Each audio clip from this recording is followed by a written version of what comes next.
estude toda bênção, vem o canto me inspirar. A misericórdia tua, quero em alto som louvar. Oh, ensina um novo canto dos remidos lá dos céus, ao teu servo e ao povo santo, pra louvarmos-te, bom Deus. Ao Senhor eu agradeço, pois Jesus me socorreu, e por sua graça um dia vai levar-me para o céu. Eu perdido procurou-me, longe do meu Deus sem luz, dos pecados meu lavou-me, com seu sangue o bom Jesus. Devedora tua graça, cada dia e hora sou, teu cuidado sempre faça, com que eu ame a ti, Senhor. O meu ser é vacilante, com mal prende-o com amor, para que eu a todo instante glorifique a ti, Senhor. O meu ser é vacilante, com mal prende-o com amor, para que eu a todo instante glorifique a ti, Senhor.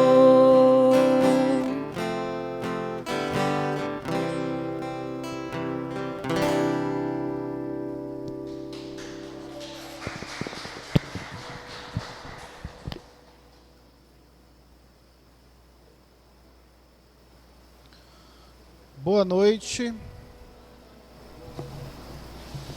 Que a graça e a paz do nosso Senhor e Salvador Jesus Cristo seja com todos. Amém?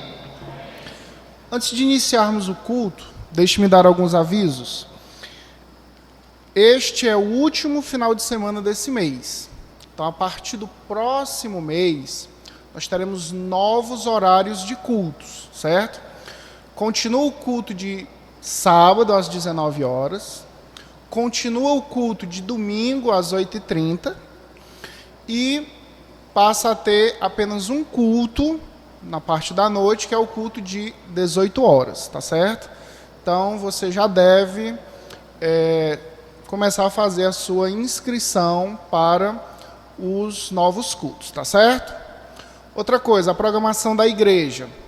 Toda segunda-feira, às 7h30, tem reunião dos homens. Se você é homem e você quer participar, basta você solicitar o link, né, se você não estiver em nenhum grupo, para participar através do Zoom, tá certo? É uma bênção. Os homens estudam a palavra de Deus, oram uns pelos outros e assim são edificados. Terça-feira, toda terça-feira, tem escola bíblica. Só que é uma escola bíblica online através do Instagram. Próxima terça vai ser a última aula desse ciclo de aulas e vai ser uma aula sobre a santidade como Jesus. O professor Flaviano, pastor Flaviano, vai estar ministrando essa aula. A partir de outubro, nós vamos ter uma nova série de aulas.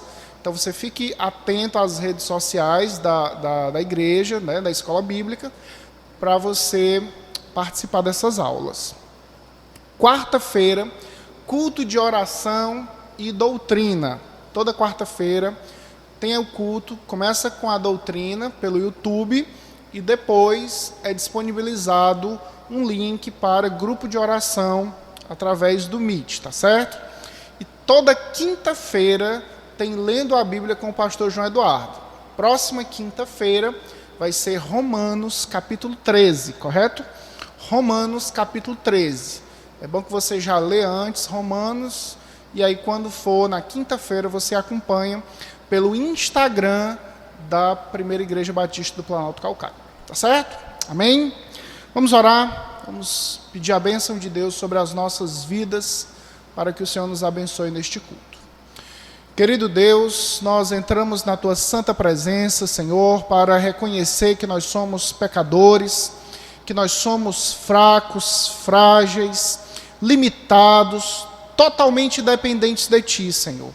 E nós viemos Te pedir que o Senhor tenha misericórdia de nós, que o Senhor perdoe as nossas muitas falhas e que o Senhor fale conosco esta noite, Senhor. Nós viemos aqui para ouvir a Tua voz. Precisamos, Senhor, que o Senhor nos confronte, que o Senhor venha com o Teu poder e venha nas nossas vidas confrontar o nosso pecado, confrontar a nossa incredulidade e que assim, ó Deus, nós venhamos a ser transformados pelo poder da Tua palavra. Deus Todo-Poderoso, recebe os nossos louvores, recebe a nossa oferta, recebe a nossa adoração. É o que nós Te pedimos, no nome do Teu Filho amado Jesus Cristo. Amém. Permaneçam sentados, vamos para a mensagem musical.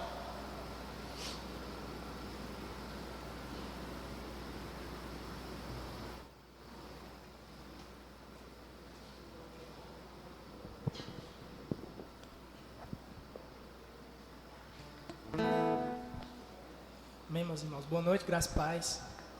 Essa canção que nós iremos cantar, ela é uma canção que vai falar a respeito do Salmo 23. E ela vai dizer que se o Senhor é o meu pastor, então tudo aquilo que eu não tenho, eu não preciso, porque de fato Ele é o meu pastor. Amém? Então, cada verso que for cantado aqui, o Ítalo vai projetar para a gente, os irmãos meditem e vão orando, pensando sobre isso. Amém? Que é sobre o que o pastor vai pregar hoje, provisão.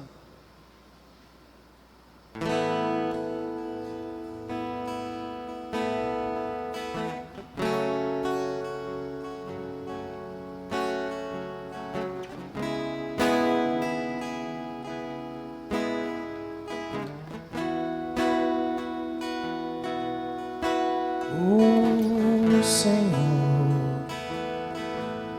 é o meu pastor, e eu sei que nada irá me faltar.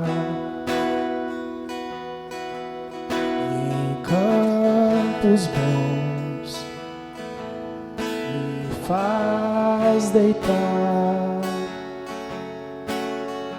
por águas calmas me levarás.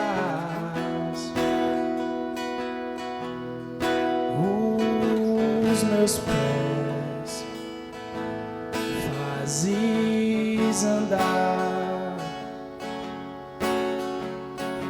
na estrada da retidão. Se do caminho eu desviar, o Teu castigo me consolará. Se o Senhor é o meu pastor, aquilo que eu não tenho, eu não preciso.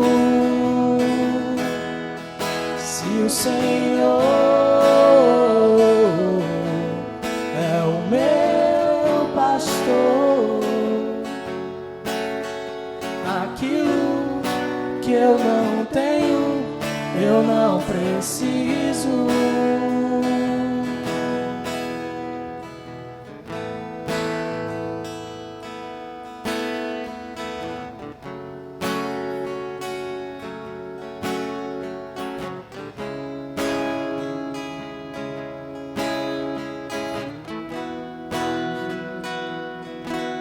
Quando no vale ter que passar, Não temerei, pois sei que perto estás.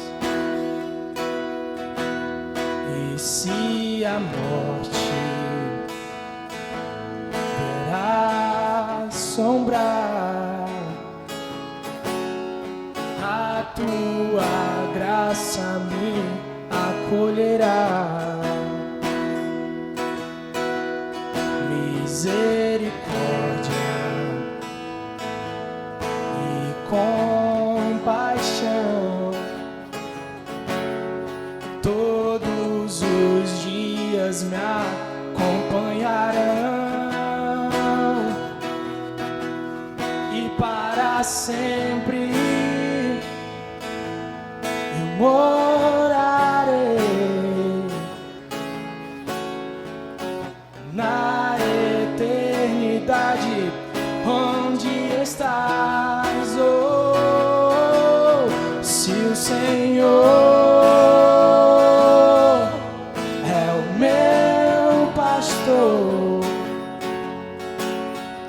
aquilo que eu não tenho, eu não preciso. E se o Senhor é o meu pastor, aquilo que eu não tenho, eu não preciso desejar.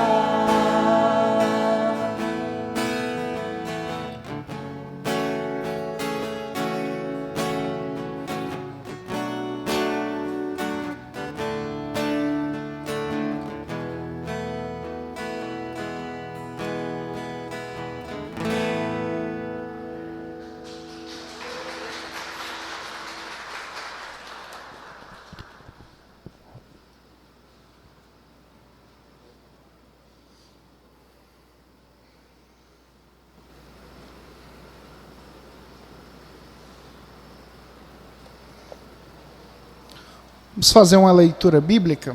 Abra sua Bíblia em Salmos, capítulo 104,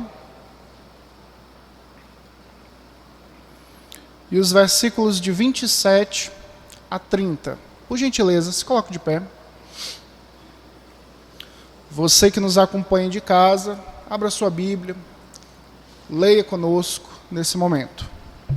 Salmos, capítulo 104, dos versículos 27 ao 30. Diz assim a palavra de Deus: todos esperam de ti que lhes dês de comer a seu tempo. Se lhes dás, eles o recolhem. Se abres a mão, eles se fartam de bens. Se ocultas o rosto, eles se perturbam. Se lhes cortas a respiração, morrem e voltam ao pó. Envias o teu espírito, eles serão criados, e assim renovas a face da terra. Amém? Graças a Deus. Vamos fazer uma oração nesse momento, uma oração de agradecimento. Agradecer ao Senhor pela sua provisão, pelo seu cuidado. O Senhor, Ele tem cuidado de nós. Eu gostaria de convidar o irmão Regis para fazer essa oração de agradecimento nesse momento.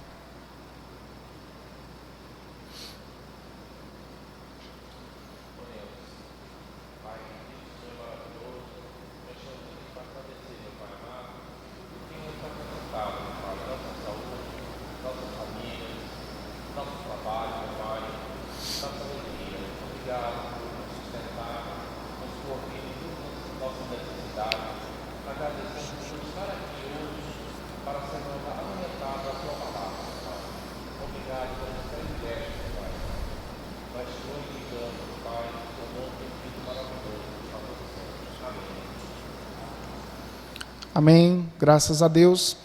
Nesse momento, vamos ofertar ao Senhor. Se você trouxe a sua oferta, fique à vontade, um de cada vez. Pode vir aqui à frente e ofertar ao Senhor. Você que está em casa, que não pode estar aqui conosco, nesse momento deve estar aparecendo aí no seu vídeo, aí, no seu celular, na sua TV, os números o número da conta da igreja, para que você possa, se assim desejar, fazer a sua oferta.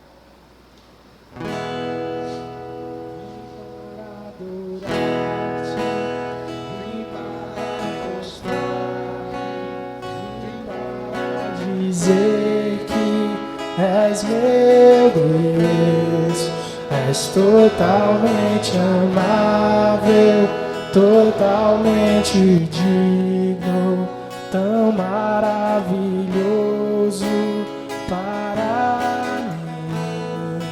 Eu vim para adorar-te, vim para prostrar-me, vim para dizer que és meu Deus, és totalmente amável, totalmente digno, és maravilhoso para mim.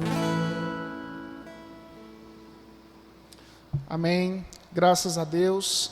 Vamos ficar de pé, gente. Vamos agradecer ao Senhor por esse momento de oferta. E vamos fazer um louvor bem bonito agora para Ele, em nome de Jesus. Vamos só agradecer pelas ofertas. Querido Deus, obrigado pelas ofertas. Obrigado pelo teu povo que tem contribuído.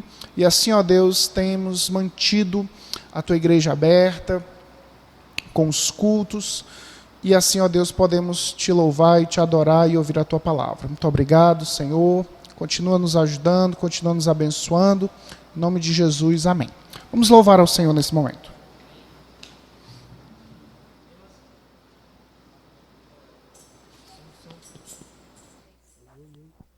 Oi, som.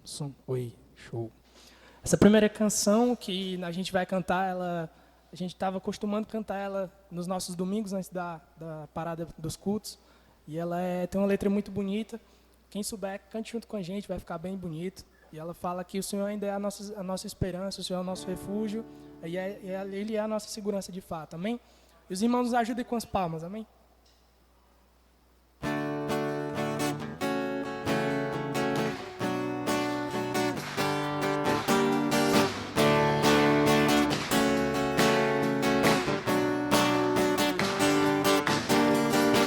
És o Deus da nossa vida, nossa esperança aqui, e a certeza de um futuro pleno de alegria em Ti. És a nossa segurança e a chance de recomeçar. És a nossa companhia, o amor que vem nos abraçar. Por isso te adoramos, Senhor. És o motivo da canção e o nosso Salvador. Por isso te adoramos, Senhor. Maravilhosa graça que nos alcançou.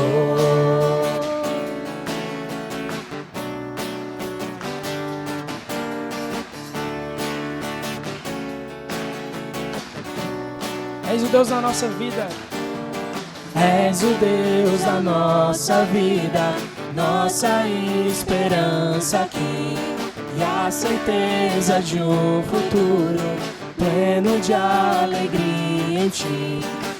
És a nossa segurança, a chance de recomeçar. És a nossa companhia, o amor que vem nos abraçar. Por isso te adoramos, Senhor. És o motivo da canção e o nosso Salvador. Por isso te adoramos, adoramos, Senhor. Maravilhosa graça que nos alcançou. Mais uma vez o refrão. Por isso te adoramos, Senhor. És o motivo da canção e o nosso Salvador.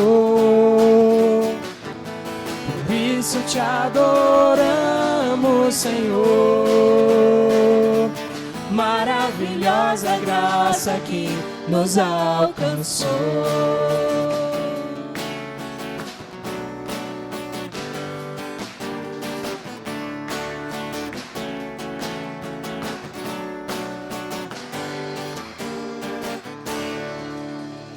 Amém.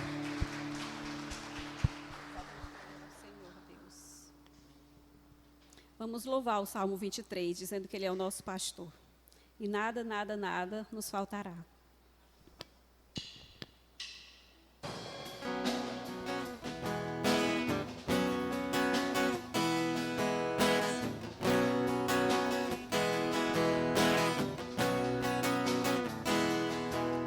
O Senhor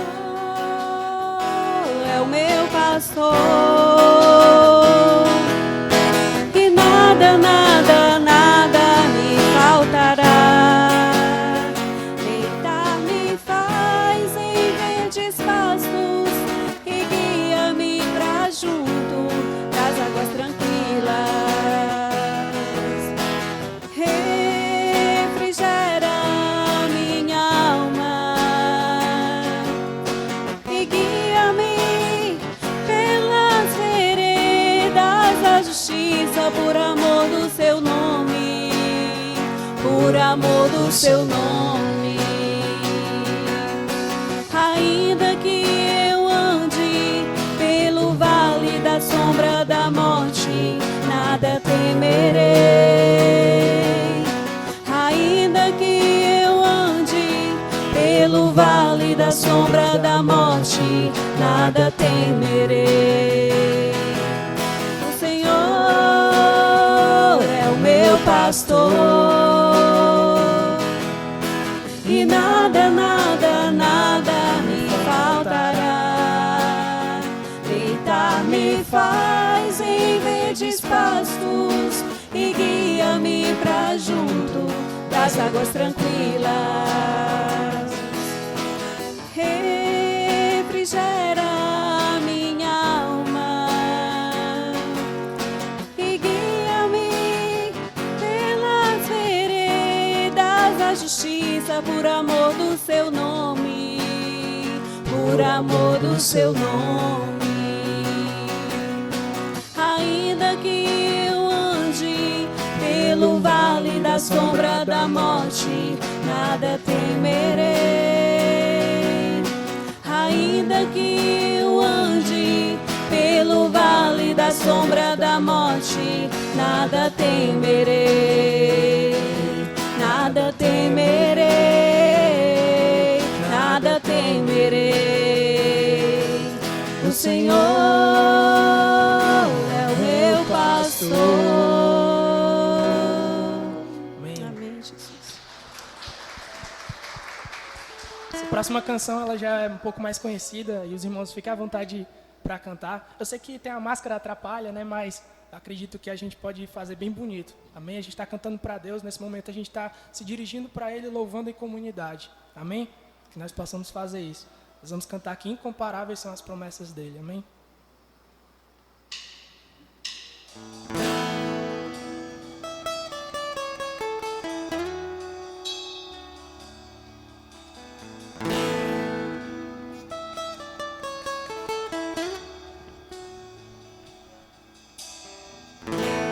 Meu Jesus,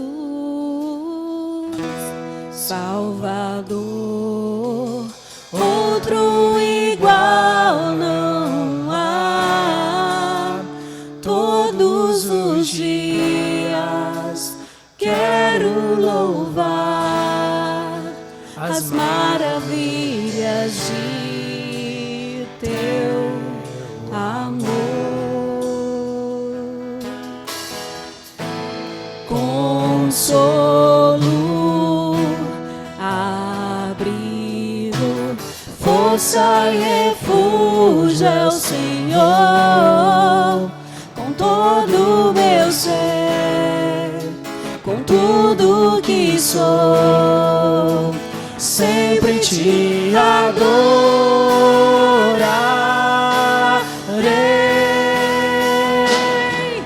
Aclame ao Senhor toda a terra e cantemos poder, majestade, louvores ao Rei. Montanhas se prostrem e ruja os mares ao som de teu nome. Alegre te louvo por teus grandes feitos, firmado estarei, sempre te amarei. Incomparáveis são tuas promessas pra mim.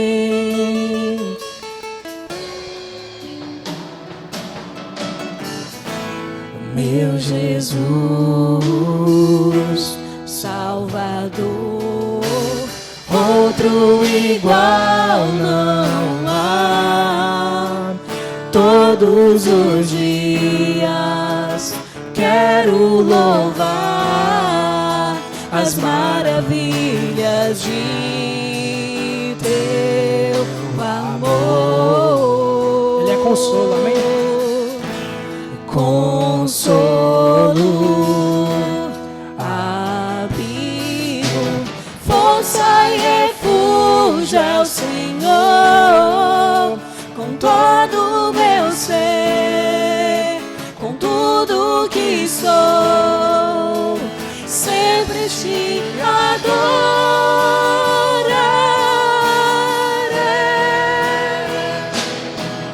Aclame ao Senhor toda a terra e cantemos poder, majestade, louvores ao Rei. Montanhas se prostrem e ruja os mares ao som de teu nome.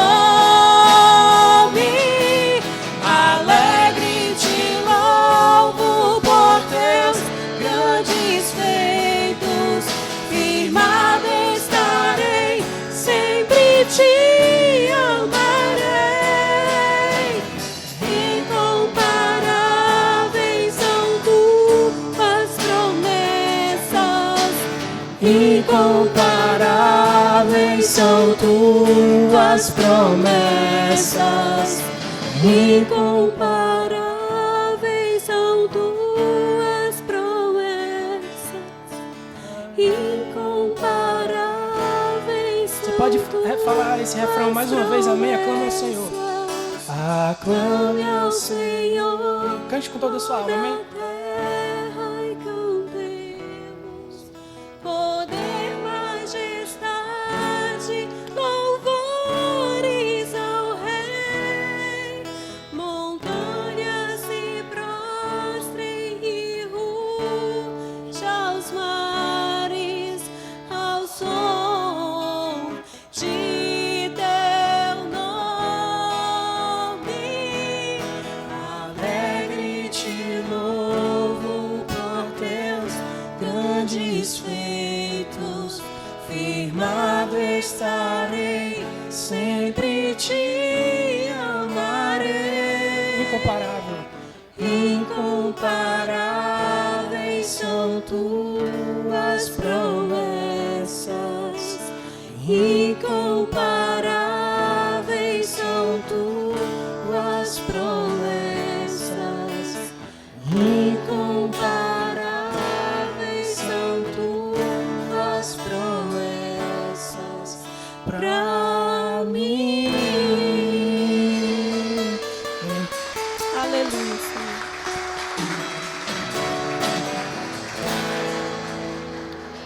Glória a Deus.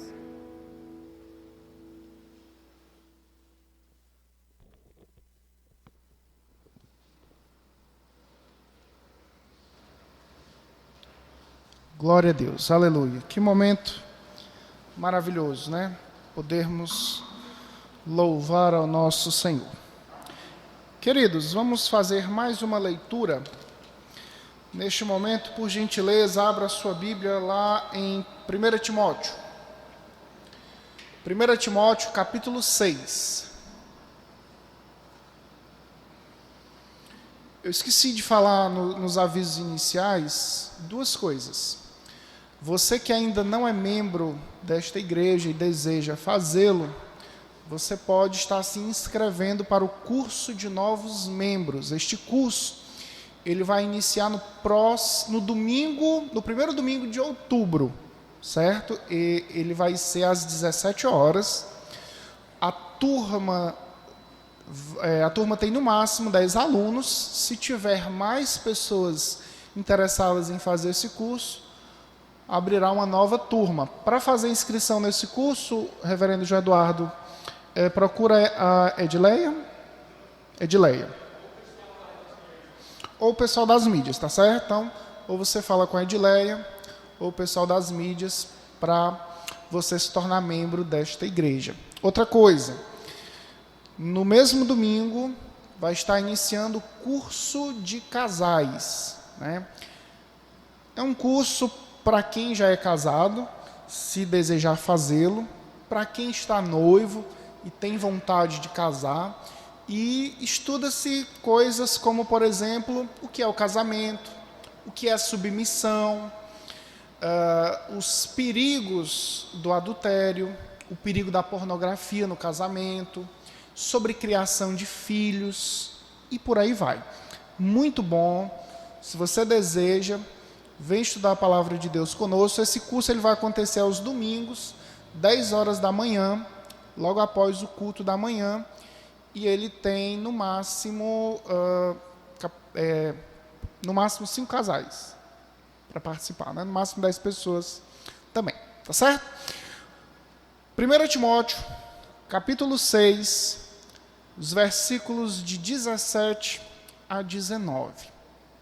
Diz assim a palavra de Deus: exorta aos ricos do presente século que não sejam orgulhosos, nem depositem a sua esperança na instabilidade da riqueza, mas em Deus, que tudo nos proporciona ricamente para nosso aprazimento. Que pratiquem o bem, sejam ricos de boas obras, generosos em dar e prontos a repartir, que acumulem para si mesmos tesouros, sólido fundamento para o futuro, a fim de se apoderarem da verdadeira vida. Amém. Glória a Deus. Como você já percebeu, o tema do nosso culto hoje é provisão, né? Provisão. E, de repente, você é aquela pessoa que tem dificuldades de crer, de acreditar. Você tem dificuldade de ter fé na provisão de Deus. Hoje você vai ouvir a palavra de Deus, o Senhor vai falar ao teu coração, e eu tenho certeza que você vai sair daqui crendo na provisão de Deus. Mas vamos fazer nesse momento uma oração para que o Senhor, Ele venha falar conosco e que nós venhamos sair daqui hoje mais e mais confiantes no seu cuidado. Gostaria de chamar o João Vitor para fazer essa oração para que o Senhor venha nos dar a fé na sua provisão.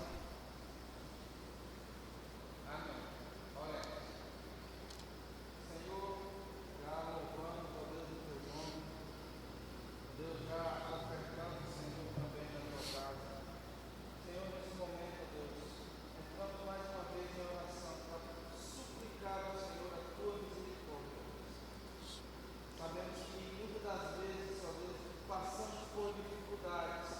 A tua palavra diz, Senhor, que no mundo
Amém? Graças a Deus. Nesse momento vamos ouvir a palavra de Deus com o nosso pastor João Eduardo.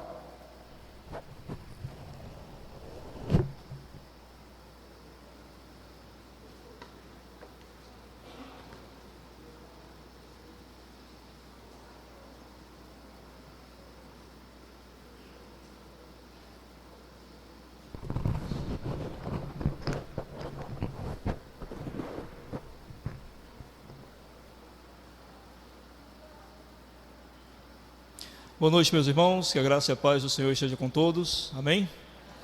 Estamos aqui, dando prosseguimento à nossa série As Consolações de Jesus. Nós falamos, na verdade o pastor Tiago, falou no último culto sobre a questão da preocupação, e hoje é como se fosse um sermão seguinte mesmo, Vamos falar sobre a provisão. Uma coisa é a gente entender que não devemos nos preocupar. Outra coisa é a gente entender de onde vem a provisão do Senhor. Então nós vamos aprender isso hoje. Quero convidar você a abrir sua Bíblia em Lucas, Evangelho de Lucas, no capítulo 12. Lucas, capítulo 12. E nós vamos ler do verso 32 ao verso 34, ou seja, nós vamos ler 3 versículos e vamos entender o que Jesus fala sobre a provisão.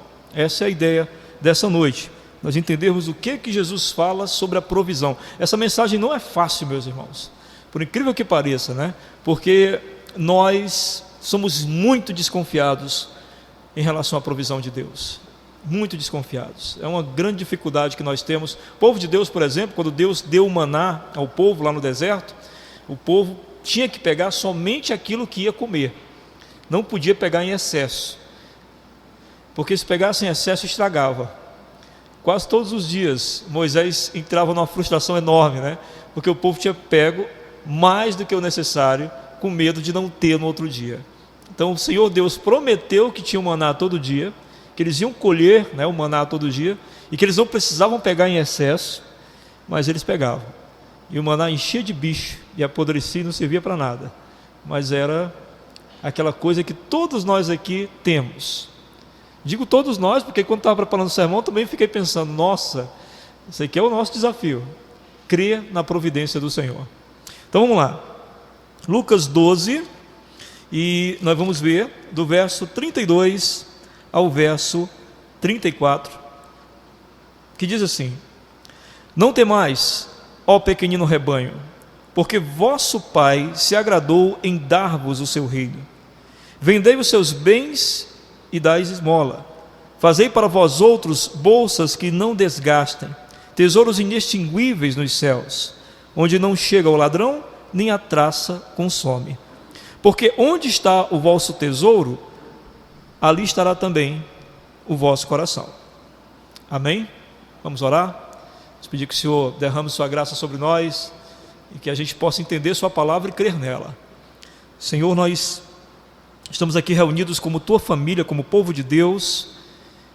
Alguns estão em casa, mas estão também unidos a nós neste mesmo sentimento, neste mesmo coração, de que nós desejamos, ó Deus, ouvir tua voz. Desejamos compreender tua palavra e saber o que o Senhor deseja falar a cada um de nós. Portanto, nós pedimos que o Senhor se compadeça de nós, pois nós somos fracos, falhos, pecadores e temos muita dificuldade, às vezes, de aceitar as tuas verdades como elas são. Mas ajuda-nos, ó Deus, nesta noite, para que possamos ouvir o Senhor e, dando ouvidos a Ti, nos libertarmos de tudo aquilo que nos amedronta, que nos faz tão mal. Em nome de Jesus, nós te pedimos crendo que o Senhor é misericordioso para fazer além do que pedimos ou pensamos. Ajuda-nos a sair daqui diferentes de como chegamos, em nome de Jesus. Amém. Jesus, certa vez, estava com os discípulos, está lá em Mateus capítulo 16, num barco, e Jesus vinha num pensamento, os discípulos vinham em outro. Os discípulos vinham discutindo entre si, e Jesus perguntou: o que vocês estão discutindo entre vocês? E eles disseram: não, mestre, é porque a gente não tem pão. E Jesus ficou indignado com essa conversa deles, porque há bem pouco tempo Jesus tinha multiplicado o pão, um momento para 5.000 pessoas e em outro momento para 4.000 pessoas.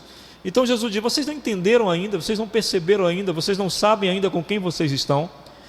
Ou seja, Jesus está dizendo: vocês não entendem que eu não fiz aquilo como uma maneira única, que aquilo vai acontecer uma única vez, que o cuidado que eu tenho com vocês será uma única vez. Vocês não entenderam ainda que eu sou o Deus provedor, ou seja, que o meu cuidado ele vai continuar com vocês. É aproximadamente isso que Jesus estava querendo dizer. E assim, irmãos, provisão para nós significa o quê? Nunca parece significar confiança em Deus. Na maioria das vezes, provisão para nós significa a gente estocar coisas, né, para que não nos falte. Por exemplo, agora, quando começou a pandemia, né, lá no começo do ano, ali pelo mês de março, explodiu a coisa da pandemia.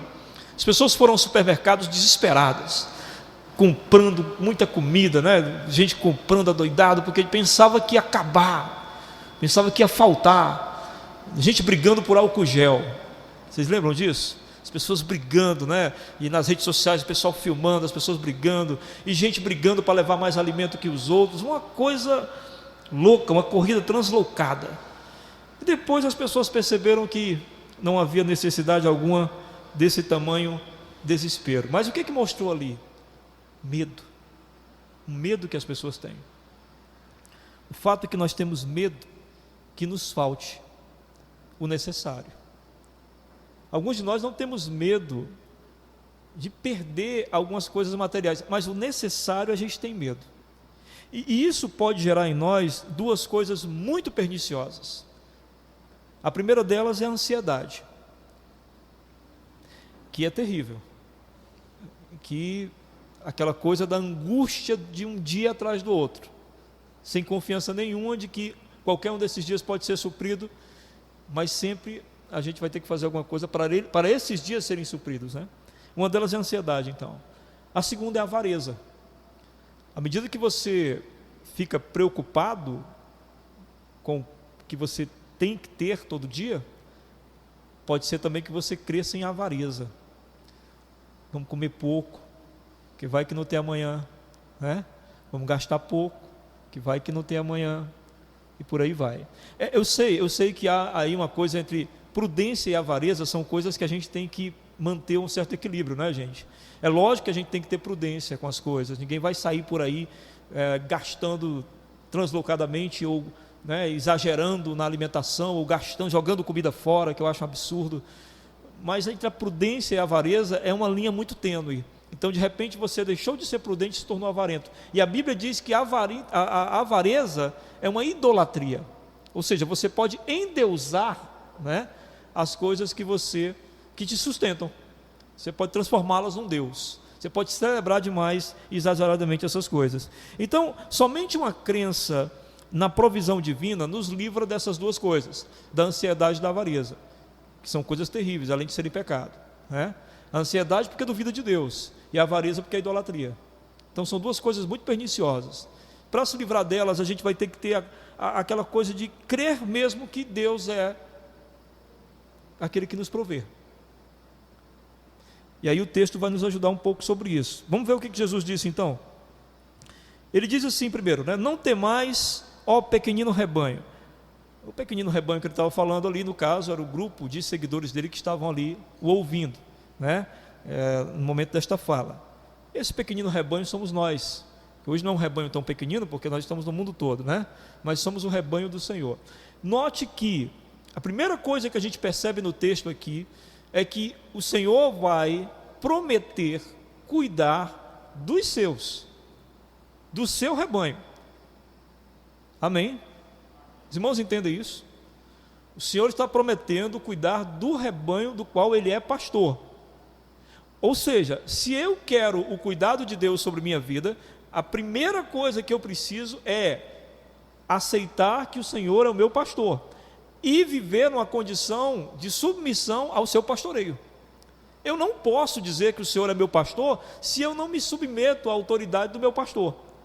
Quando eu me submeto à autoridade deste pastor, então eu posso dizer que eu faço parte do seu rebanho.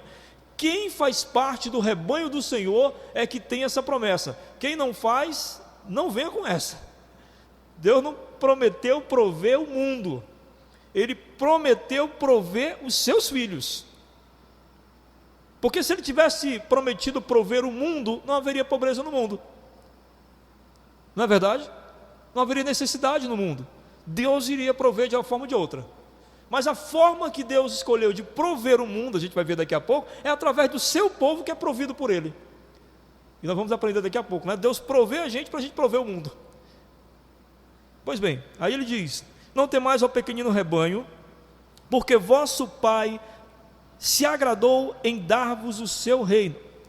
Ou seja, o que está dito aqui é o seguinte: não há por que se preocupar com essas coisas que Jesus já havia falado anteriormente, pequenas da vida, porque o Pai deseja dar a nós, não um dia, né? Agora, o seu reino. O Pai deseja que nós participemos do seu reino agora. Não é quando eu morrer eu vou participar do reino de Deus. Não, o reino de Deus começa agora. O reino de Deus começa quando você crê no Senhor e vive na crença no Senhor, você já faz parte do reino de Deus. Então o Senhor Jesus está dizendo: não tema, pequeno rebanho, o Pai agradou a dar a vocês ao reino, vocês participam do reino de Deus. Os participantes do reino de Deus são supridos pelo Rei Jesus. É isso que ele está dizendo. Quem faz parte deste reino não deixa de ser cuidado pelo seu rei, que é Jesus. Amém? Aí no verso 33, então ele faz um desafio. Bom, eu estou dizendo, Jesus está dizendo, eu estou dizendo a vocês que eu vou cuidar de vocês, que vocês receberam o reino de Deus, portanto vocês fazem parte desse reino. Então aqui está o desafio. Olha o desafio: vendei os vossos bens e dai esmolas. Fazei para vós outros bolsas que não desgastem, tesouro inextinguível nos céus, onde não chega o ladrão, nem a traça consome. É lógico que o Senhor Jesus está usando aqui de uma figura de linguagem. Ele não está dizendo que todo cristão, assim que se converter, deve vender todos os bens e dar seus bens como esmola para suprir o mundo, já que Deus nos supre. Foi assim, por exemplo, que a igreja em Jerusalém acreditou, né? Eles literalizaram essa fala e eles simplesmente venderam tudo mesmo. Venderam tudo e entregaram aos pobres e depois passaram necessidade. E as outras igrejas tiveram que se juntar, inclusive uma igreja bem pobre, como a igreja da Macedônia, teve que se organizar e mandar oferta para eles. Por quê? Eles literalizaram o que Jesus estava dizendo. A gente percebe que Jesus não quer uma literalidade nessa fala, quando Jesus diz assim, fazei para vós outros bolsa que não desgaste, tesouro inextinguível nos céus. Aqui a gente percebe. Então Jesus não está falando de literalmente aqui. Ele está falando de uma bolsa que nunca se gasta, né, e de um tesouro que está guardado no céu. Então isso aqui era apenas uma figura de linguagem que ele estava usando. Mas a figura de linguagem que ele está usando é importantíssima aqui, porque o que o Senhor Jesus está dizendo para nós, a primeira coisa que ele está dizendo é: desprenda-se. Desprenda-se de tudo que você tem. Você quer ser cuidado por Deus? Então desprenda-se de tudo que você tem. É como se você dissesse assim: olha, Ele me dá para que eu use. Não é meu, é dele. Se não é meu, é dele, então eu não tenho nada. E ao mesmo tempo tenho tudo. Porque ele me dá tudo o que eu preciso. É mais ou menos o que o Douglas cantou aqui para nós ainda há pouco, né? É mais ou menos isso. Então, desprenda-se, não se prenda a isso. Não viva a partir do que você tem. Por quê? Porque o Pai disse que ia suprir você. Então, o que você tem é para abençoar. É aí que está a ideia do dar esmolas, né? É para abençoar quem não tem. E aí ele continua dizendo: fazei para vós outros bolsas que não desgastem, tesouro inextinguível nos céus, onde não chega o ladrão nem a traça consome. Onde é que eu vou investir então a minha vida? Ele diz que eu tenho que ter uma bolsa que não se gasta. Ele diz que eu devo investir nas coisas da realidade eterna do céu. Eu vou investir minha vida no reino de Deus. É nisso que eu vou me preocupar. Essa vai ser minha preocupação, com o reino de Deus, o reino no qual faço parte, Deus me supre nele. Então tudo que eu for fazer, eu estou centrado, a minha vida está centrada. A minha preocupação maior não é simplesmente me sustentar. A minha preocupação é com o reino. Daqui a pouco os irmãos entendem melhor isso. E por último ele diz: porque onde está o vosso tesouro, ali estará também o vosso coração. Ou seja, Jesus está dizendo: deposite o coração naquilo que realmente tem valor. O coração aqui é a essência da vida, né? dedique sua vida a uma coisa que tenha valor eterno. Se você se dedicar a uma coisa pequena, efêmera, passageira, como essas coisas do dia a dia, ou seja, toda a tua dedicação está nisso. É interessante, meus irmãos, que até pessoas não crentes percebem isso. E uma vez conversando com o Senhor, ele me dizia o seguinte, ele já de certa idade, ele disse, olha, eu gastei minha vida toda ganhando dinheiro e perdendo a família. Porque a minha vida toda era investida no trabalho. Eu não vi meus filhos crescerem. Eu não vi minha esposa envelhecer direito. Eu estava enfurnado, ganhando dinheiro para poder sustentar a minha família, para dar o bom e o melhor à minha família, e eles receberam o bom e o melhor, mas eu os perdi completamente. Eu nem tenho uma boa relação com os filhos, nem tenho uma boa relação com a esposa. Isto não crente falando, que onde ele investiu o coração dele, fez com que ele perdesse o seu grande tesouro, no caso, que era a sua família. Então aqui o Senhor Jesus dá uma dica para nós: invista o seu coração em coisas eternas. Cuidado para não investir demais a sua vida naquilo que é passageiro e efêmero. O que então o texto diz para nós assim de maneira bem clara? Esses 3 versículos que nós lemos. A proposta da provisão de Deus envolve desprendimento e investimento nas coisas eternas. Isso por parte de quem?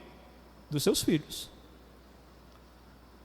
Provisão de Deus envolve desprendimento e envolvimento nas coisas eternas. E aí eu queria enumerar 3 coisas interessantes desse texto, sabe?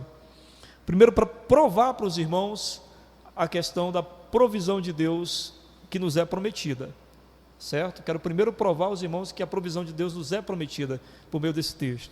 Então tem 3 coisas aqui interessantes do texto.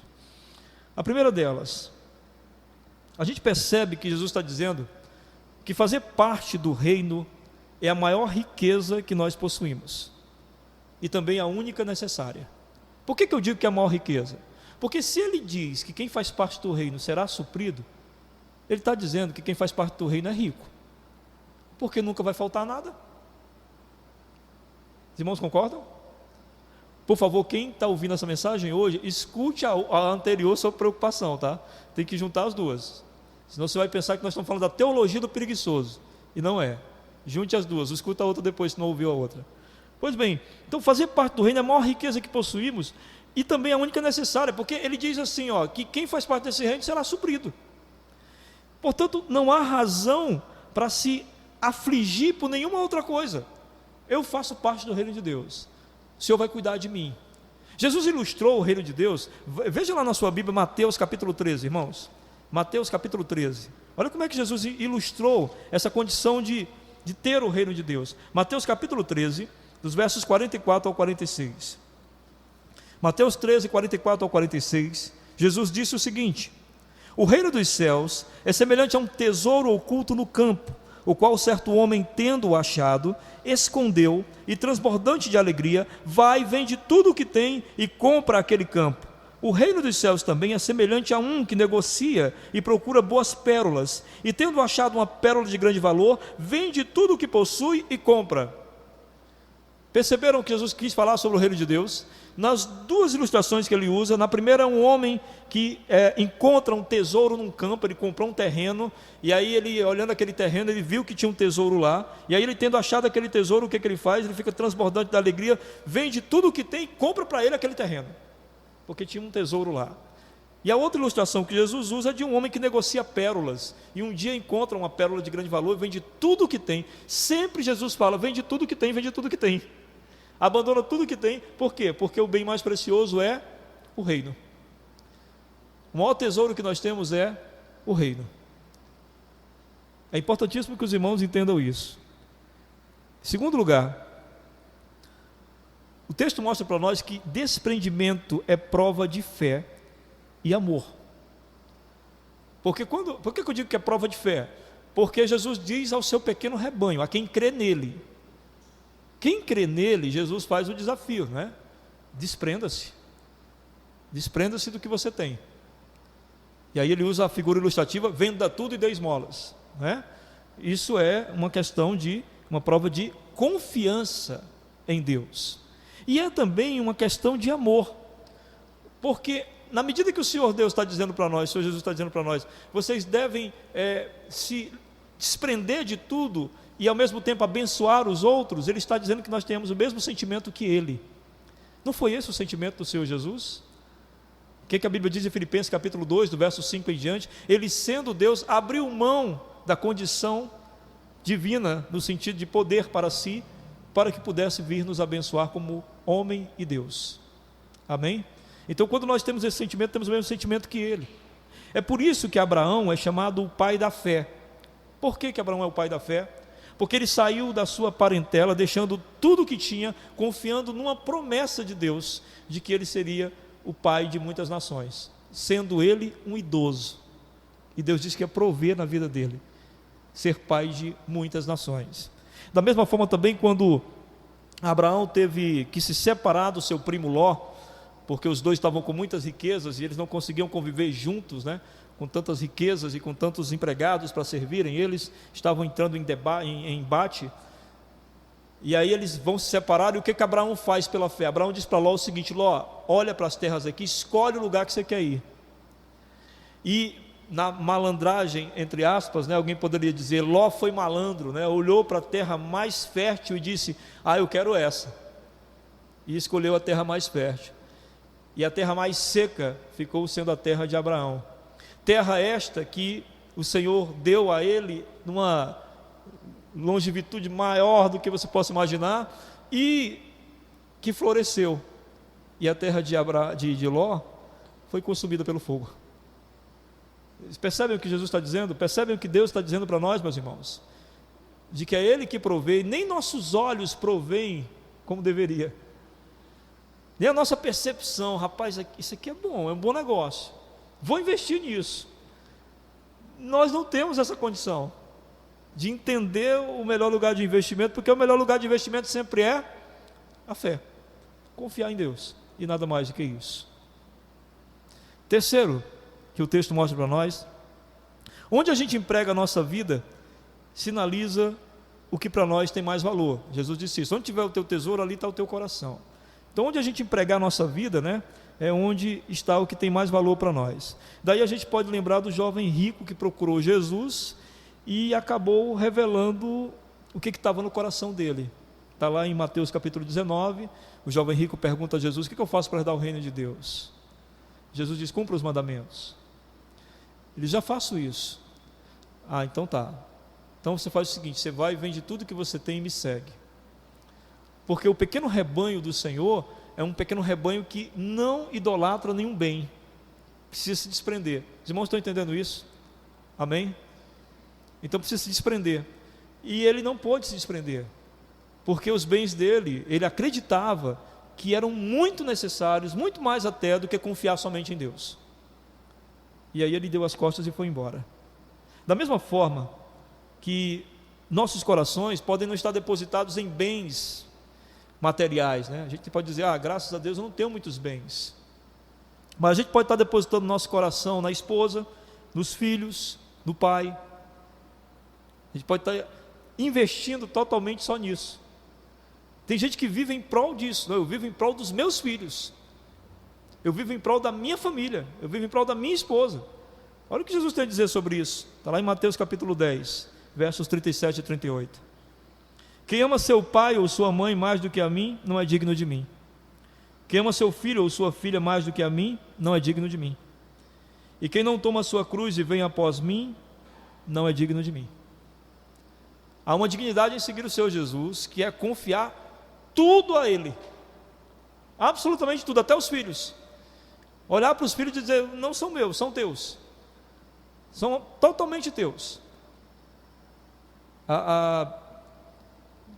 A minha filha doente, né, a Jéssica está doente, e aí ela me pede para comemorar o aniversário, né, com os amigos. Cada vez que ela sai é uma tensão, porque ela está doente, né? E cada vez que ela sai eu preciso fazer uma oração intimamente dizendo, Senhor, a minha filha na verdade é tua, não é minha, eu não tenho poder sobre ela e nem quero ter. Os irmãos entendem aqui a questão que Jesus está dizendo? Que nós devemos confiar tudo nas mãos dele, porque se nós não confiamos nas mãos dele, então isso virou um tesouro pessoal, Se não foi confiado totalmente nas mãos de Jesus, virou um tesouro pessoal, virou uma questão nossa. Então, nesse instante que vira uma questão pessoal, você sai da condição de estar no reino e vai para uma condição individual sua. Você deixa e abre mão do cuidado do Rei Jesus, porque para estar dentro do cuidado do Senhor Jesus, você tem que estar na centralidade do reino, que é em obediência a Ele. Então o texto mostra isso para nós. Ou ainda a gente pode empregar nosso coração também em entretenimentos. A gente pode, muitas vezes, dedicar nossas vidas à diversão, até para poder esquecer. A vida é tão dura, né? A vida é maravilhosa e dura também. E às vezes, para esquecer da dureza dessa vida, a gente pode investir a nossa vida em entretenimento, em diversão. Tem gente que o Deus pode ser a Netflix, sabe? Tem gente que o Deus pode ser a internet, pode ser a rede social, pode ser se exibir. Não importa, alguma coisa que tire a realidade dos seus olhos e coloque em você uma fantasia. Sabe o que a palavra de Deus diz sobre isso? 1 Coríntios capítulo 10, verso 7 diz assim, falando sobre o povo de Deus lá no Antigo Testamento: não vos torneis idólatras, como alguns deles foram, conforme está escrito. O povo se assentou para comer e beber e levantou-se para se entregar à orgia. Deus diz que o viver exclusivamente para o entretenimento é a idolatria. Você escolheu um Deus ao qual servir. E aí foge completamente do reino e foge completamente do cuidado de Deus. Ou seja, quando eu precisar da alegria do Senhor na minha vida, eu não posso contar com Ele. Eu vou ter que buscar as alegrias efêmeras, as quais eu nomeei como necessárias para me fazer feliz. Por isso que Paulo dizia tantas vezes, repetia tantas vezes lá em Filipenses e em Colossenses: alegrai-vos no Senhor. Porque quando a gente não se alegra no Senhor, a gente escolhe qualquer coisa para se alegrar nisso. E ao escolher qualquer coisa para se alegrar nisso, saímos do cuidado de Deus e passamos a viver por nós mesmos. Os irmãos compreenderam então a importância do cuidado de Deus em nossas vidas, da provisão de Deus em nossas vidas? Compreendendo isso então, vamos para o segundo momento. Eu disse aos irmãos que é dividido em dois momentos, né? Primeiro, mostrar para os irmãos como Deus quer prover em nossas vidas. E o segundo, um momento de aplicação. Há 3 formas de você ter certeza de que Deus vai suprir a sua vida. 3 formas. Talvez você pergunte, só existem 3? Nesse texto, sim, que é o texto que a gente está vendo, né? Talvez a Bíblia mostre outras formas as quais a gente tem a comprovação de que Deus irá nos suprir. Mas basicamente, desse texto a gente vê 3 formas que você pode ter certeza que Deus irá suprir a sua vida. A primeira delas é quando você considera que fazer parte do reino de Deus é a coisa mais preciosa na sua vida. Quando você pensa assim, a coisa mais importante que eu tenho na minha vida é o fato de eu fazer parte do reino de Deus. Você pode ter certeza que o Senhor vai te suprir. Então você tem que fazer essa pergunta para você. Você faz parte do reino de Deus? Jesus te deu essa condição de fazer parte do reino de Deus?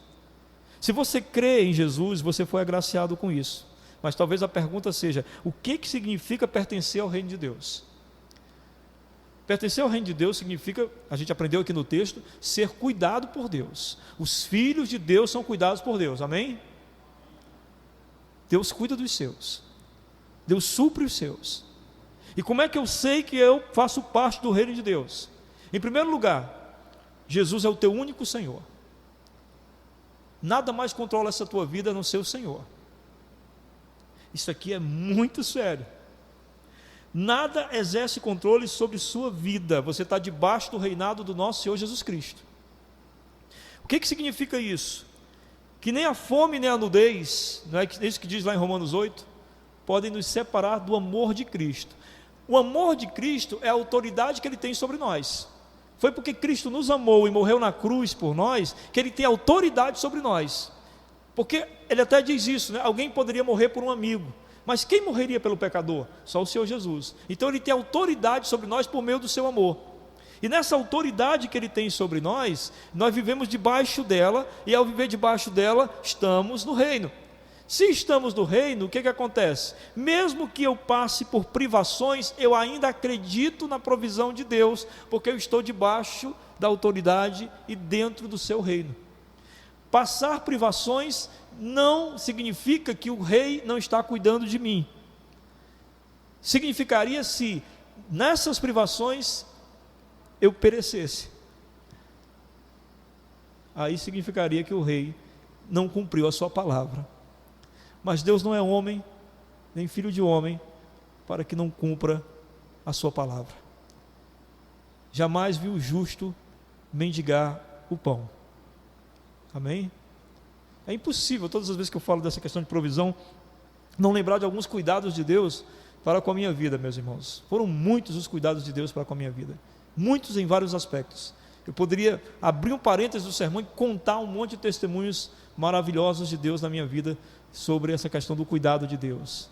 Logo que me casei, no primeiro mês de casamento, tive um problema com a minha lojinha. Minha irmã fez uma compra lá equivocada e a gente acabou tendo que perder a loja. Eu tinha um mês de casado e fiquei desempregado. Fiquei desempregado 1 ano. E sabe o que é interessante? Durante esse ano todo, eu já era servo de Deus, nunca nos faltou nada. Acontecia coisas incríveis, cuidados incríveis de Deus. Eu trabalhava com locução, né? Eu era locutor de rádio. Então aparecia um comercial para fazer que valia por 1 mês, pagava o mês todo. Aparecia alguém que ficava doente quando estava fazendo um programa, e ele dizia: dá para fazer o meu programa tal hora? E eu ia fazer o programa. Apareceu de tudo. Apareceu o irmão na minha casa dizendo: irmão, eu ia passando aqui, fiz umas compras a mais, trouxe isso aqui para você. A questão é, o servo de Deus, ele não vê essas coisas como humilhantes, eles vê essas coisas como a bênção de Deus sobre nós. O fato de um irmão ter ido em minha casa me dar uma cesta, eu não achava: meu Deus, que humilhante, eu estou humilhado. Não estava humilhado, eu estava abençoado.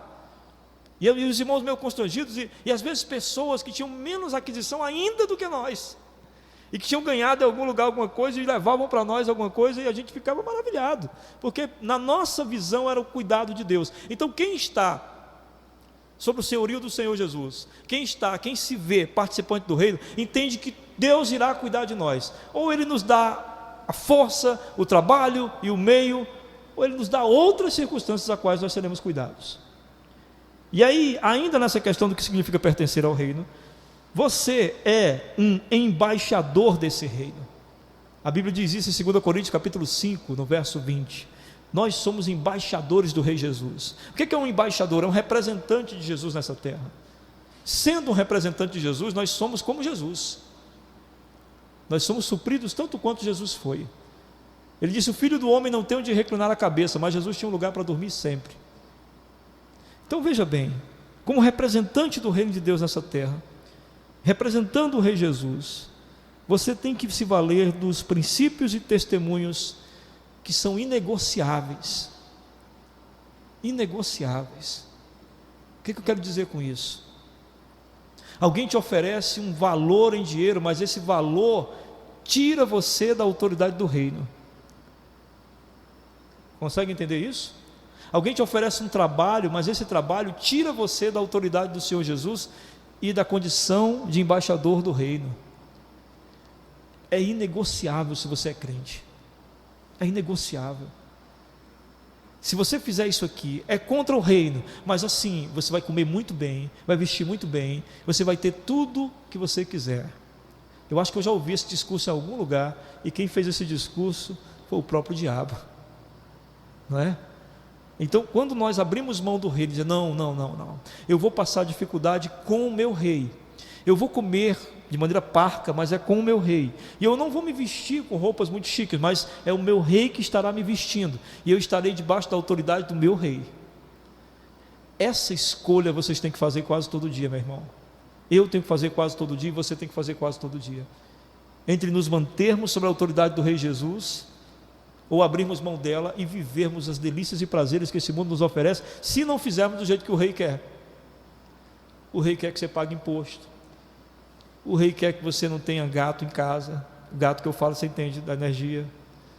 O rei não quer que você tenha TV a cabo clandestina. O rei não quer que você compre coisa pirata, porque tudo isso é crime, tudo isso é pecado. E aí você diz: mas é tão confortável ter isso, é tão bom ter isso. Mas lhe tira do cuidado do reino. Você tem que fazer uma escolha. Você prefere ser cuidado pelo rei ou submeter ao mal? Terceiro, dessa questão do que é fazer parte do reino, você é um forasteiro nesse mundo. 1 Pedro capítulo 2, verso 11, né? Temos até o cântico que fala disso. Somos forasteiros aqui. Essa terra não é o nosso lugar. A gente está de passagem. Então o que isso significa? Sabendo dessa nossa condição transitória, o ideal é a gente construir valores que sejam eternos. A gente não vai construir nada aqui que impeça-nos de construir aquilo que é eterno. Porque veja bem, sua cidadania celestial, ela não pode ter um preço. Não pode ter um preço. Eu não sei se já contei isso para vocês aqui. Quando eu estava pastoreando no Tabapuá, uma vez eu fui lanchar num rapaz lá, e comendo lá, eu comecei a falar de Jesus para ele. Perguntei: você tem uma vida com Deus? Você crê em Deus? Eu sempre começo a conversa de evangelismo, eu pergunto se o cara tem medo de morrer. Eu puxo assunto assim: você tem medo de morrer? Como é que você crê em Deus? Como é que você vê Deus? Eu começo a fazer perguntas assim. E eu comecei a conversar com ele nesse sentido, e até que eu cheguei no evangelho, né? Vai demorar, mas chega. E aí eu peguei, conversei com ele e disse: você não gostaria de visitar a nossa igreja? Ele disse: não, sim, eu estou muito ocupado. Eu disse: não, mas o culto é domingo. Ele disse: não, mas eu estou ocupado domingo. Eu disse: sim, mas tem uma reunião na quarta, você pode ir na quarta? Não, eu estou ocupado na quarta também. Eu digo: quando é que você está livre? Ele disse: não estou livre. Eu trabalho de domingo a domingo. Eu tenho que botar o pão lá na mesa da minha casa. Eu digo: quantos filhos tu tem? Uns 30, 50? Para poder ter que trabalhar de domingo a domingo? Porque eu tenho 4. E trabalho de terça a domingo. Que eu era professor na época, né? Então, terça a sábado no seminário e domingo na igreja.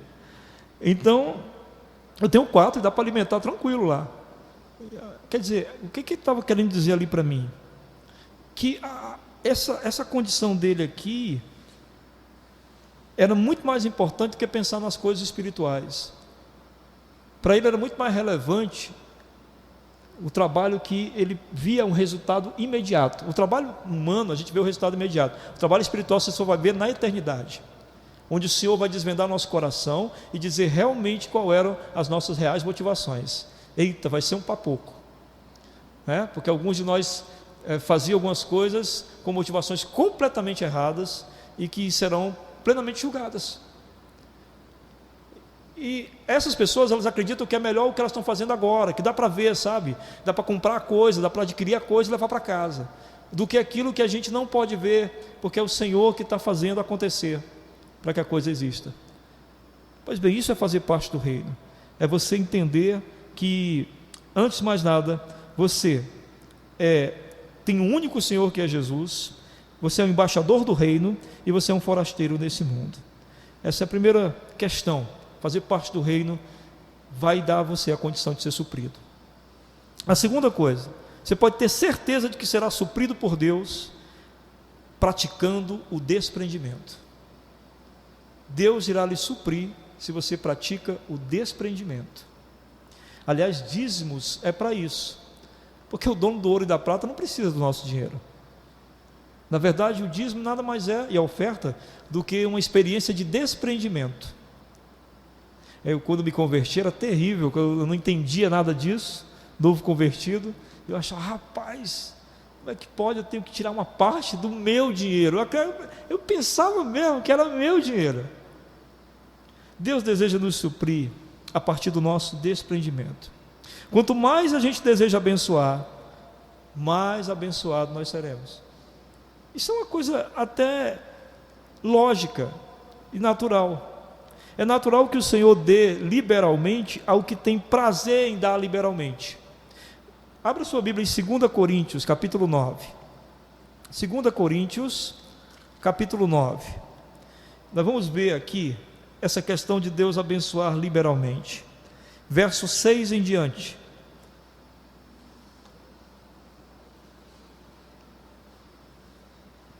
É Paulo falando sobre aqueles que ajudam, ofertam o próximo, tá, gente? Ofertam na igreja, ou qualquer tipo de desprendimento, qualquer tipo. Verso 6, capítulo 9 de 2 Coríntios.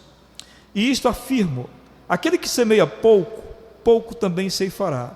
E o que semeia com fartura, com abundância também ceifará.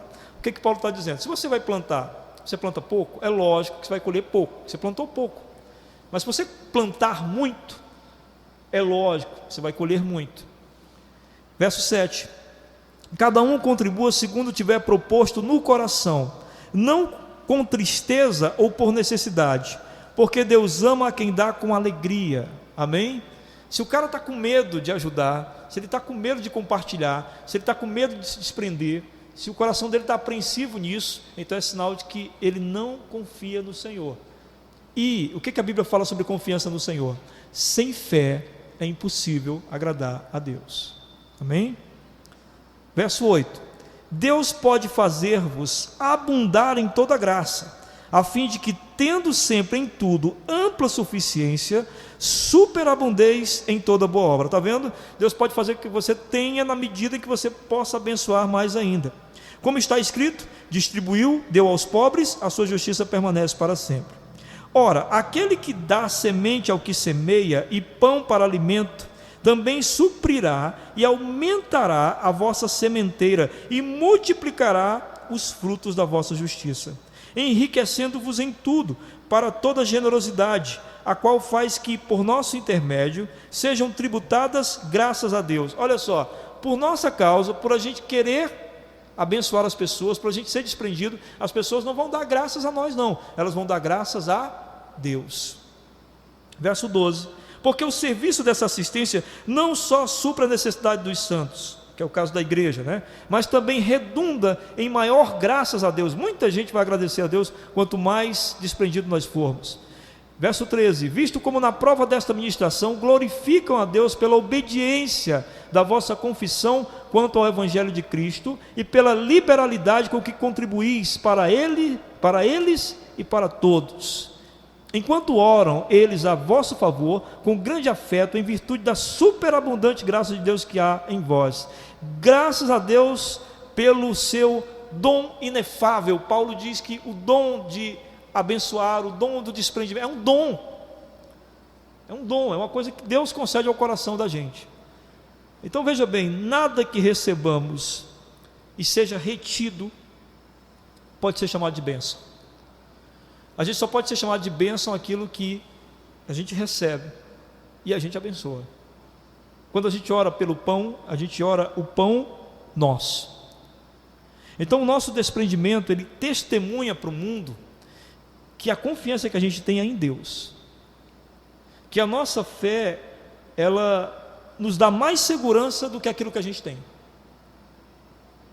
Uma das experiências mais incríveis que eu já tive sobre essa questão do desprendimento, a gente oferecia comida de madrugada ali na Praça José de Alencar, quando eu trabalhava ali perto, e oferecia para os mendigos, e às vezes não dava para todo mundo, e era impressionante, quando não dava, a fila estava enorme, eles iam partindo o sanduíche entre eles,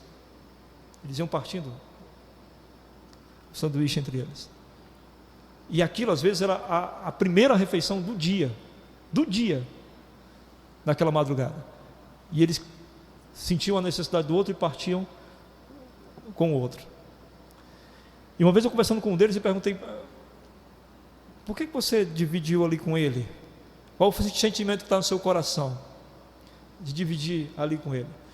Ele respondeu de uma forma muito simples. Ele disse: porque eu queria que, se eu estivesse necessitando, alguém dividisse comigo. Muito simples, muito básico, não é? E é exatamente isso que o Senhor está dizendo.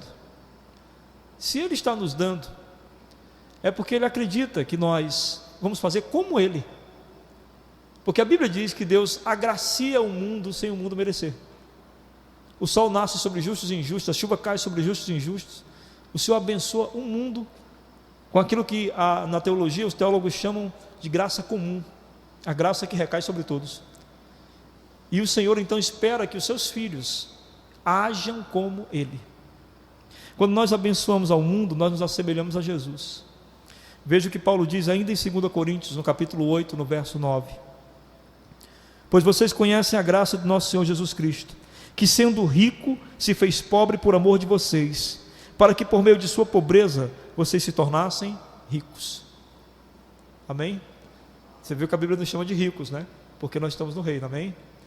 E no reino nós somos cuidados por Deus. E então, quando nós temos esse desprendimento, nós somos supridos por Deus na medida que somos desprendidos, porque nós vamos abençoar mais vidas ainda. Então Ele vai nos suprir cada vez mais. Quanto mais desprendido você for, mais Deus fará de você alguém que recebe mais para poder dar mais. Ele sabe que pode contar com você. Ele sabe que pode contar com tua liberalidade e com o teu amor. O que nos detém de exercer a misericórdia e o amor tomou o lugar do nosso Senhor Jesus na nossa vida. Então a gente tem que ter cuidado com isso. Quanto mais desprendido você for, repito, e desprendido não no sentido de desperdício, né? Não é isso, é no sentido de partilha. Não é no sentido de desperdício, mas de partilha. Quanto mais desprendido você for, mais Deus irá lhe suprir. Você crê nisso? Então tenta. Não adianta você dizer amém aqui, vai lá e tenta. Tenta ser um abençoador e ver o que é que acontece. Né? Terceiro, você poderá ter certeza de que Deus irá te suprir quando você der o melhor de si por meio do seu trabalho com o fim de glorificar a Deus. Ou seja, quando o teu coração estiver depositado nas coisas eternas. Quando você der o melhor de si por meio do seu trabalho com o fim de glorificar a Deus. Se a gente empreende o melhor de nós nas coisas dessa terra, mas nosso coração não está em Deus e no seu reino, então o nosso coração está depositado num ídolo, no dinheiro. Se eu estou envolvido no trabalho e meu foco é só o dinheiro, eu tenho um ídolo. Eu estou servindo ao dinheiro, não o dinheiro que está me servindo. Eu que estou servindo a ele, porque eu me dedico completamente ao dinheiro. Nós podemos, irmãos, e devemos, em tudo o que empreendermos nesse mundo, colocar em primeiro lugar o reino de Deus. Há duas passagens básicas sobre isso, né? 1 Coríntios 10, 31 diz: fazei tudo para a glória de Deus. É fácil entender isso aí? Precisa de um pastor para explicar? Não, né? Está bem claro, não está? Fazei tudo para a glória de Deus. O que é a glória de Deus? Fazei tudo para que Deus seja visto nisso. A glória é uma luz que recai sobre alguma coisa. Então fazei tudo para que naquilo que você está fazendo, Deus seja visto nisso. Não importa o que você estiver fazendo, mas Deus seja visto nisso. Isso é interessante, não é? É muito interessante. E em Colossenses 3,17, Paulo repete: faça como se fosse para Deus e não aos homens. Tudo que fizer, faça como se fosse para Deus e não aos homens. Seja lá o que você for fazer, seja lá em que trabalho você esteja envolvido, faça como se fosse para Deus e não aos homens. Seja lá que trabalho você faça, faça como se Deus fosse aparecer mais ali por meio do teu trabalho. Quando o nosso fim visa apenas o sustento ou o acúmulo de bens, nós damos ao mundo a impressão errada do que realmente importa. Nós dizemos ao mundo: olha, nós não estamos interessados em glorificar a Deus, nem muito menos fazer as coisas para as pessoas como se fossem elas Jesus. Nós queremos é ganhar dinheiro, só isso. Eu estou aqui para ganhar dinheiro. Um tempo atrás, uma irmã entrou em contato comigo pedindo aconselhamento pela infelicidade que ela estava no trabalho dela. Ela disse: eu estou muito infeliz aqui, pastor, eu não gosto desse trabalho, eu acho um trabalho chato, isso e aquilo outro. E eu disse: irmã, por que você está aí? E ela disse, basicamente, porque minha família precisa. Eu disse: pois esse é o problema desse trabalho. Você deveria estar aí para glorificar a Deus, para que as pessoas vissem através da tua vida e desse trabalho a glória e o poder de Deus. E você deveria estar aí servindo essas pessoas como se estivesse fazendo todas as coisas para o Senhor Jesus. Ah, meu irmão, quando ela colocou isso no coração, tudo mudou. E ela depois testemunhou para mim que de manhã acorda eufórica com aquela coisa, sabe, da expectativa do que poderá ser feito para a glória de Deus naquele dia. Isso muda tudo. Muda tudo. O que vocês diriam se eu, como pastor, dissesse assim: irmãos, eu vou confessar uma coisa para vocês, eu estou nessa aqui só por causa do dinheiro? O que vocês diriam se eu chegasse aqui no púlpito: irmãos, deixa eu confessar uma coisa para vocês, eu só prego aqui por causa do dinheiro no fim do mês, eu só ensino também por causa do dinheiro no fim do mês, eu só aconselho por causa do dinheiro no fim do mês, eu só visito por causa do dinheiro no fim do mês, é só isso. O negócio aqui meu é o dinheiro. Me diga uma coisa, vocês não se sentiriam ofendidos? Seria muito ofensivo, né? Alguns de vocês talvez dissem, que cara de pau, rapaz. Que cara de pau. Pois é. Então, se você se sente ofendido por isso, você devia sentir a mesma coisa ao falar do teu trabalho. E dizer, eu estou nessa só por causa do dinheiro. O que me interessa aqui é só o dinheiro. Nada mais do que o dinheiro. Por quê? Por que isso devia envergonhar você?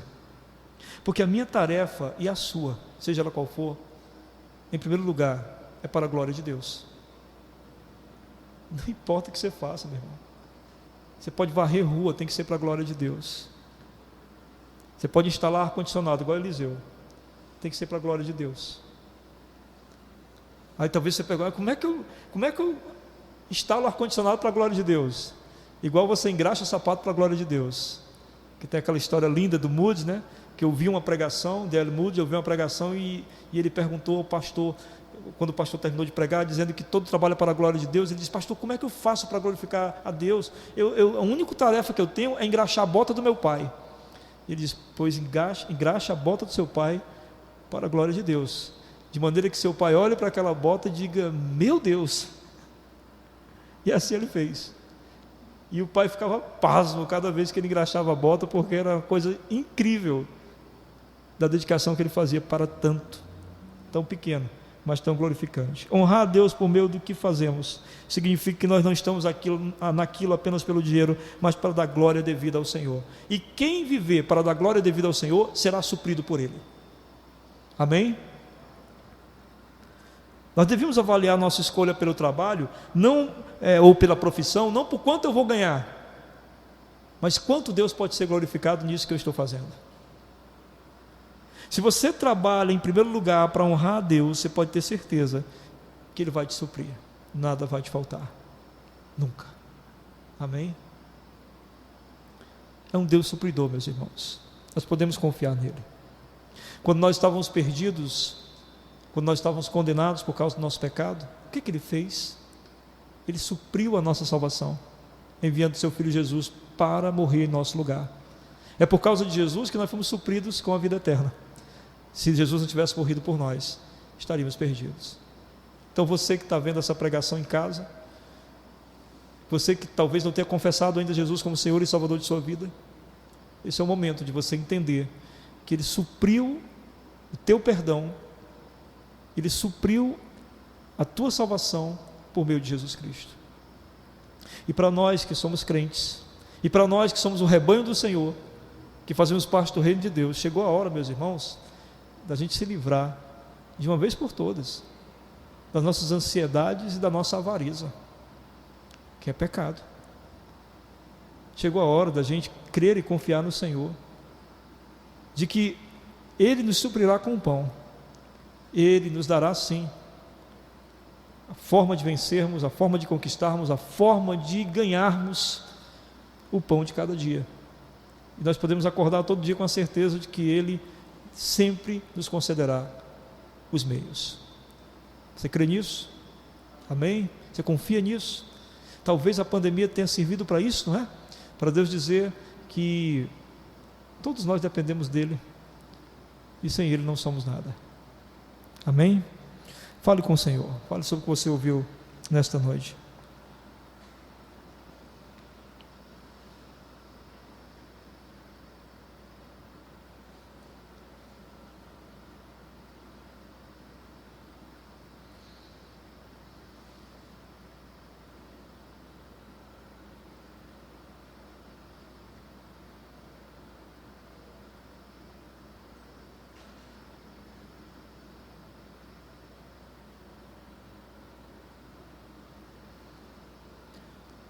Senhor, nós te agradecemos por Tua graça, por Tua misericórdia, que nos permitiu nesta noite ter uma compreensão maior sobre o que significa a Tua provisão sobre nossas vidas. Ó Senhor, muito obrigado. Muito obrigado porque nós podemos dizer, o Senhor é o meu pastor, o Senhor é o nosso pastor, nada nos faltará. O Senhor nos dá forças para o trabalho, o Senhor nos dá intelecto para trabalhar, o Senhor nos dá, ó Deus, meios pelos quais possamos alcançar e receber o pão de cada dia. E quando nós não tivermos essa condição, o Senhor ainda assim nos suprirá, porque Tu nos ama, nós somos Teu povo, Teu pequeno rebanho, Teus filhos que vivem debaixo do Teu cuidado. Que assim seja, que essa convicção esteja em nosso coração, e toda vez que ela falhar, nós possamos ler novamente esses 3 versículos e lembrar que Tu tens cuidado de nós. Que o amor de Deus, a comunhão do Seu Santo Espírito e a graça do nosso Senhor Jesus Cristo esteja derramada sobre todo o povo de Deus, agora e para todo sempre. Amém.